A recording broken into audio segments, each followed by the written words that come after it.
Saya tak faham lah. Kau tak faham apa ni isteri kau kan? Dek, Baby apa ni, Be? Anak aku ni isteri kau kan? saya siapa? La ilaha illallah.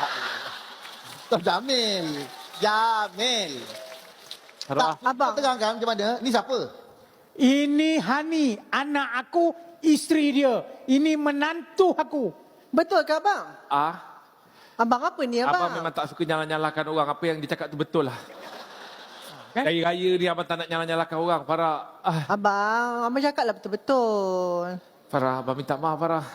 Abang terpengaruh dengan kawan abang. Abang, sekarang ni saya nak abang pilih.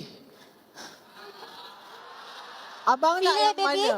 Abang nak Hani ke abang nak Farah? Kalau abang nak Hani, abang lepaskan Farah. Ya Allah, kita Abang dah ada, pilih. Kalau abang nak Farah, abang kena lepaskan Hani. tapi kita dah ada anak. Dan awak pun masih lagi pregnant. Sanggup ke baby tinggalkan I? I pun pregnant. Abang nak yang mana? Saya tak boleh lepaskan dua-dua. Sebab, Abang saya tak boleh terima macam ni sebab abang. dua-dua saya sayang. Ada aku dah agak. Aku dah agak daripada awal lagi aku cakap. Assalamualaikum. Kau memang tak berguna. Kau memang Ayah. tak boleh harap. Assalamualaikum.